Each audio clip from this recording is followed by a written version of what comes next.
হরে কৃষ্ণ বন্ধুরা, অনেক দিন চলে আসলাম তোমাদের সামনে ক্যামেরায় পর্দায়। তো এখন যাচ্ছি আমি আমার মায়ের মামার বাড়ি, অর্থাৎ আমার শেষদিদের বাড়িতে। তো সেখানটাতে পৌঁছে গিয়েছি। ওখান থেকে যাব আমার একটা মাসিমণির বাড়িতে, কারণ মাসিমণির ছেলের অন্নপ্রাশন উপলক্ষে ওখানে অনুষ্ঠান রয়েছে। তাই আমরা তার পরের দিন চলে যাব মাসিমণিদের বাড়িতে। তো এখন ওখান থেকে বেড়াতে চলে আসলাম আমার মায়ের অন্যান্য মামাদের বাড়িতে। তো সেখানে যাওয়ার পথে একটা খুব সুন্দর একটা রাসমঞ্চ পড়ে। এখানটাতে প্রতি বছর রাস হয়। আর এখানটাতে একটা কালী মন্দির আছে। রাসের জন্য যেসব কাঠামো আছে তার রাখার জন্য একটা মন্দির আছে, শিব মন্দির আছে। ওখান থেকে চলে আসলাম আমার ছোটদের বাড়িতে। ওখানে ছোটদের বাড়িতে এসে দেখি দুটো খুব সুন্দর সুন্দর কিউট পাখি। এবার ওখান থেকে ঘুরে বিভিন্ন অনেক দাদু দিদাদের বাড়িতে ঘুরে চলে আসলাম। আসার পরে তারপর দিন সকালবেলা আমরা রওনা হয়ে যাচ্ছি 7টার সময় মণিদের বাড়িতে। এখানটাতে আমাদের গাড়িও চলে এসছে, তোমাদেরকে দেখিয়েছি। আর এগুলো হচ্ছে সব জিনিসপত্র আছে অনুষ্ঠানের। যেহেতু আমাদের বাঙালিদের রিচুয়ালস রয়েছে, মামার বাড়ির থেকে সমস্ত কিছু গুছিয়ে নিয়ে যেতে হয়। ওখানটাতে একটা গাড়ি চলে এসছে, এখনও আরেকটা গাড়ি আসার কথা আছে, সেটা পরেতে ছাড়বে। তো এখন আমরা রওনা হয়ে গিয়েছি মাসিমণির বাড়ির উদ্দেশ্যে। মাসিমণির বাড়িতে এখন বেহালায় ফ্ল্যাটে ভাড়া করে থাকে, কিন্তু মাসিমণিদের আসল বাড়ি হচ্ছে চেন্নাইয়ে, ওখানে কার্যসূত্রে থাকে। তো দেখো আমরা এখন মেন রোডে উঠে গিয়েছি। দেখো ওখানটাতে কত বড় বড় ফ্ল্যাট। আমি শুধু ভাবি যে যেই সময় ঝড় বৃষ্টি হয় তখন এদের অবস্থাটা কেমন হয়। হয়তো কিছুই বুঝতে পারে না ওরা, আবার অনেকে বুঝতে পারে, এরকম হতে পারে। বড় বড় ফ্ল্যাট বাড়ি তো, সেহেতু বজ্র বিদ্যুৎ সহ ঝড় বৃষ্টি হলে একটু ভয়ই হয়, তাই না? এখানে বড় বড় রোড, বড় বড় বিল্ডিং। তো কলকাতায় আমার এই প্রথমই আসা। তো কলকাতা হয়ে আমরা যাচ্ছিলাম বেহালাতে। তো যেতে যেতে অনেক কিছুই দেখেছি, সেটা তোমাদের সঙ্গে শেয়ার করছি। দেখো এই বিল্ডিংটা খুব সুন্দর আর খুবই বড়। এখানটাতে আমি অনেক কিছু দেখেছি, সেগুলো সব কিছু তোমাদের সঙ্গে শেয়ার করব। তোমরা আস্তে আস্তে ভিডিওটা শেষ পর্যন্ত কন্টিনিউ করতে থাকো। তো এখানটায় দেখে নাও, একটা রয়্যাল বেঙ্গল হোটেল, যেখানটাতে সমস্ত বলিউড টলিউড এর বড় বড় নাম করা যারা ওই সিঙ্গার বলো, তারপরে শুটিং করে যারা অ্যাক্টার্স বলো আর কি, তারা এসে থাকে। তো এখানটাতেও আমরা দেখে নিলাম একটা পার্ক।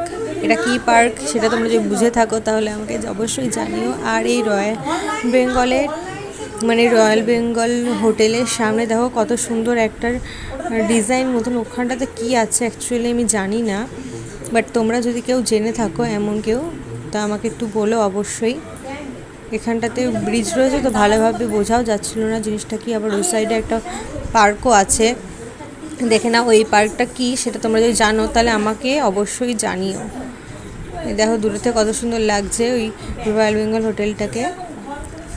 তো দেখো এখানে বড় বড় বিল্ডিং। আমার মনে হচ্ছিল যে এই জায়গাগুলোতে এরা থাকে কী করে। আর ওখান থেকে আমি দেখতে পেয়েছিলাম অল্প একটু ভিক্টোরিয়া মেমোরিয়ালের চূড়া।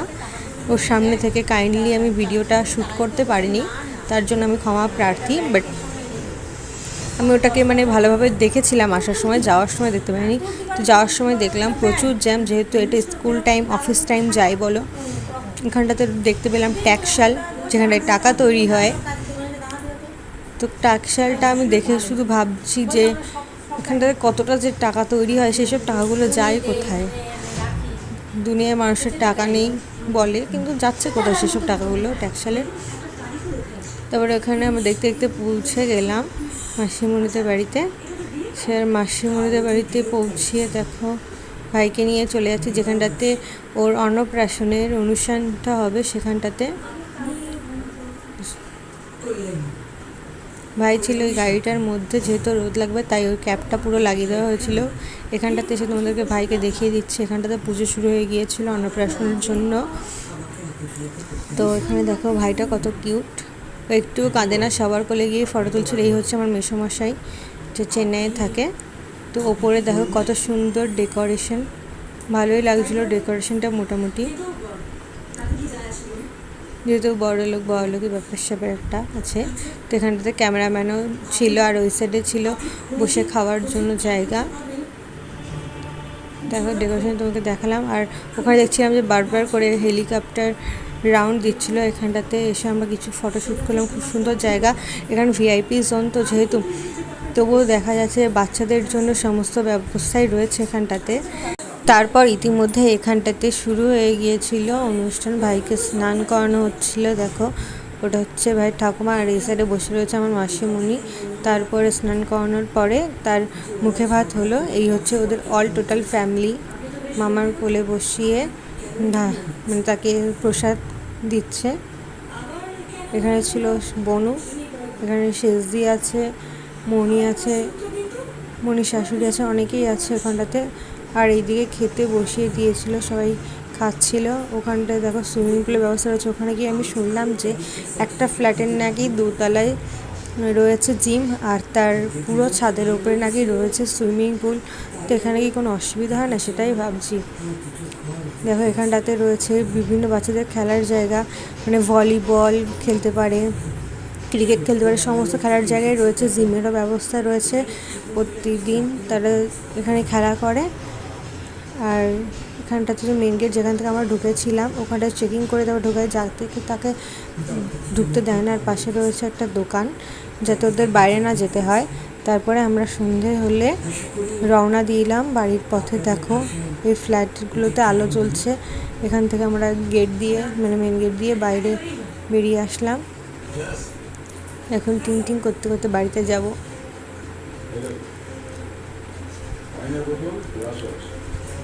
গাড়িতে তো আজকে জ্যাম ছিল, আর প্রচুর দেখো সামনে গাড়িতে এক সাইডে রেড লাইট, এক সাইডে ইয়েলো লাইটে ভর্তি। কারণ একটা রোড দিয়ে গাড়ি ঘোড়া যাচ্ছে অন্যদিকে, আরেকটা সাইড দিয়ে আসছে, এরকম একটা ব্যাপার।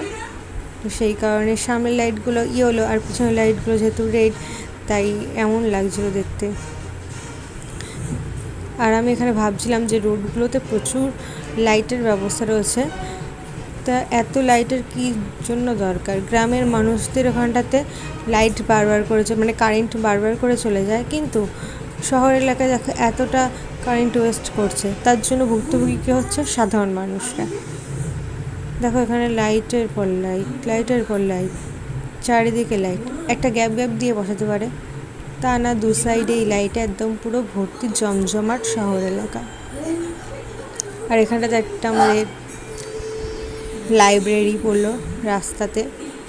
এই লাইব্রেরিটার নামটা যদি তোমরা জেনে থাকো তাহলে অবশ্যই কমেন্ট বক্সে তোমরা জানিয়ে দিও। কত সুন্দর লাইব্রেরিটা। তার পাশ দিয়ে আমরা চলে আসলাম। এই লাইব্রেরিটা প্রচুর বড়। ফ্ল্যাটগুলো দেখো জাস্ট তোমরা, দেখো শুধু তোমরা। এখানে প্রচুর ইলেকট্রিকের ব্যবস্থা। আজকে শুধু সারা রাস্তা জ্যামে কাটলো, বাড়ি যেতেও সেই কারণে অনেকটাই দেরি হয়ে গিয়েছিল, রাত 10:30 বেজেছিল। দেখো কত সুন্দর।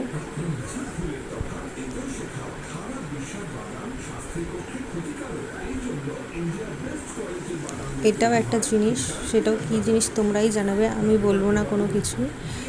দেখতে চাই যে তোমরা ওখানে গিয়েছো কি না। তো রোডগুলো দেখো শুধু তোমরা।